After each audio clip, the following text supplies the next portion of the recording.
সুপ্রভাত বন্ধুরা, সবাই কেমন আছেন? আশা করি ভালো আছেন। আমিও ভালো আছি। এখানে 1 কেজি চিকেন নিয়ে নিয়েছি। দিয়ে দিলাম ভিনিগার, লবণ, হলুদ। এবার ভালো করে আমি একটু মেখে ঘন্টা দুয়েক রেখে দেব। চিকেনটাকে রেখে দিয়ে আমি ঘন্টা দুয়েক অন্যান্য কাজ সেরে তারপরে আবার চলে আসব। ঢেকে রেখে দিয়ে চলে গেলাম। আমি আমার কাজগুলো সব সেরে চলে আসলাম আবার রান্নাঘরে। কড়াইতে তেল গরম হয়ে গেছে।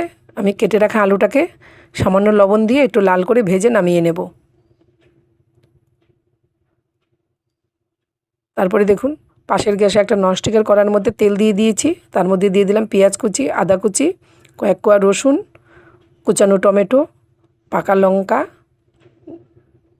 আর দিয়ে দেব গোলমরিচ গুঁড়ো, গুঁড়ো না মানে গোটা গোলমরিচ, জয়িত্রী, কিশমিশ আর কাজু। ব্যাস, এগুলো আমি একটু হালকা ভেজে নেব। খুব সুন্দর একটা স্মেল বেরোবে। তখন আমি একটা থালায় নামিয়ে ঠান্ডা করে নেব।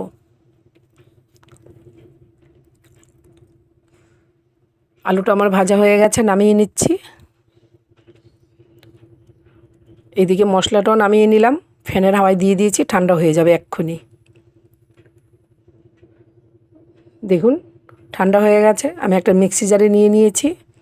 নিয়ে এটা ভালো করে পেস্ট করে নেব। অবশ্যই এমনি পেস্ট করব, জল দেব না। এর মধ্যে জল দেওয়ার কোনো প্রয়োজনই পড়বে না। তারপরে কড়াইতে তেল ছিল, সেই তেলের মধ্যে আমি ক্যাপসিকাম আর পেঁয়াজের পাপড়িটা ভালো করে ভেজে নামিয়ে নেব।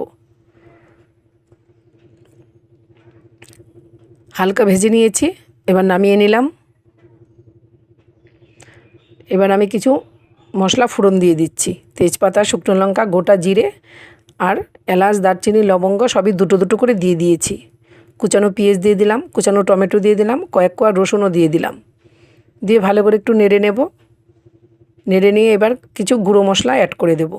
লবণ, হলুদ, কালারের জন্য কাশ্মীরি লঙ্কার গুঁড়ো, জিরে গুঁড়ো আর ধনে গুঁড়ো দিয়ে এবার একটু ভালো করে মশলাটাকে মিশিয়ে নিচ্ছি।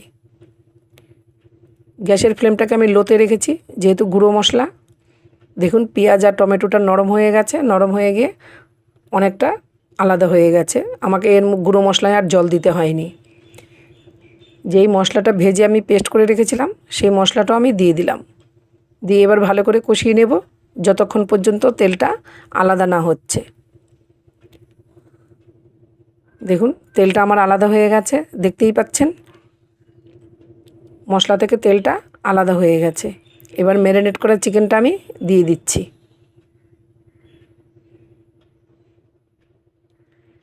ম্যারিনেট করা চিকেনটা দিয়ে দিলাম।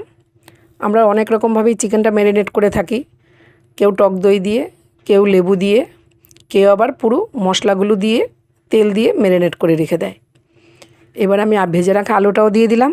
দিয়ে এবার গ্যাসের ফ্লেমটাকে একটু হাইতে রেখে কিছুক্ষণ কষিয়ে নেব। গ্যাসের ফ্লেমটাকে হাইতে রেখে কিছুক্ষণ কষিয়ে নিলাম। ভালো করে নেড়ে চেড়ে নিয়েছি। এবার একটু ঢেকে দেব। এবার ঢেকে দিয়েছি, গ্যাসের ফ্লেমটা এবার লোতে করে দিয়েছি। দেখুন, চিকেনের থেকে জলটা বেরিয়ে এসছে। এবার আমি আর ঢাকবো না, এখন শুধু আমি নেড়েই যাব। ভালো করে নেড়ে চেড়ে জলটাকে পুরো শুকিয়ে নেব। দেখুন, জলটা শুকিয়ে পুরো তেলটা আমার আলাদা হয়ে গেছে। আপনারা দেখতেই পাচ্ছেন। ভালো করে নেড়ে চেড়ে জলটা শুকিয়ে নিয়ে চিকেনের থেকে তেলটা আলাদা করে দিয়েছে। এবার আমি ভেজে রাখা ক্যাপসিকাম আর পেঁয়াজের পাপড়িটাও দিয়ে দিলাম। দিয়ে ভালো করে আবারও মিশিয়ে নিচ্ছি।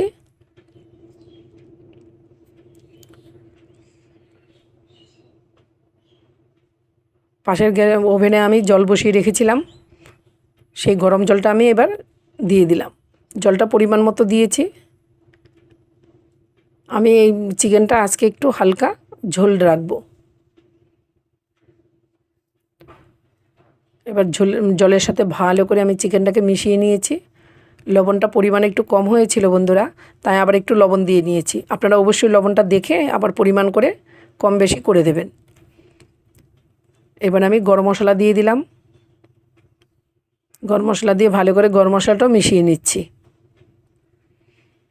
তারপর একটু কাসুরি মেথি হাতে এরকম ম্যাশ করে উপর দিয়ে দিয়ে দিচ্ছি। দিয়ে আবার একটু ভালো করে নেড়ে চেড়ে নেব, যাতে কাসুরি মেথির ফ্লেভারটা পুরো চিকেনে মিশে যায়। আমার ভালো করে মিশানো হয়ে গেছে দেখুন।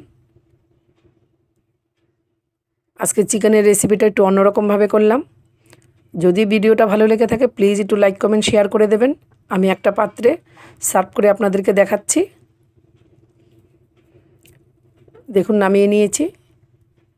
যদি ভালো লেগে থাকে প্লিজ একটু লাইক কমেন্ট শেয়ার করে দেবেন। আমি আবার নতুন ভিডিও নিয়ে চলে আসবো। আজ আসি, টাটা।